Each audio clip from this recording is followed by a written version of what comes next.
Chairman PTI Imran Khan ने Toshakhana case का फैसला चैलेंज कर दिया। नाअहली के खिलाफ इस्लामाबाद हाई कोर्ट में दरखास्त दायर, रजिस्ट्रार ऑफिस का एतराज समात पीर से होगी। बैरिस्टर अली जफर ने कहा कि इलेक्शन कमीशन के एक मेंबर का फैसले पर दस्तखत न करना अजीब है। इलेक्शन कमीशन के पास इख्तियार नहीं, तोशाखाना केस का फैसला कलअदम करार दिया जाए। चेयरमैन पीटीआई इमरान खान ने इलेक्शन कमीशन की जानिब से नाअहल करार देने के फैसले को इस्लामाबाद हाई कोर्ट में चैलेंज कर दिया। दरख्वास्त बैरिस्टर अली जफर ने दायर की, जिसमें इलेक्शन कमीशन का फैसला कलअदम करार देने की इस्तदा की गई है।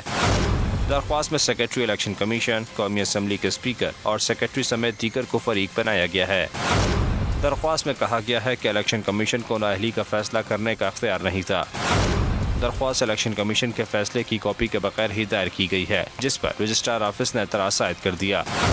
बैरिस्टर जफर अली ने बताया कि हमें एक ऑर्डर मिला है, लेकिन इस पर दस्तखत नहीं। एक मेंबर के फैसले पर दस्तखत न करना अजीब है। अदालत ने एतराज के साथ ही दरख्वास्त समात के लिए मुकर्रर कर दी, जिसकी समात पीर से होगी।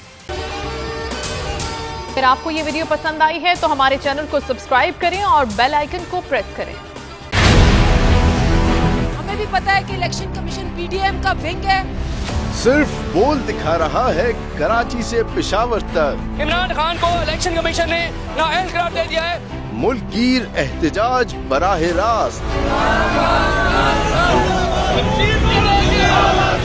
देखते रहिए बोल।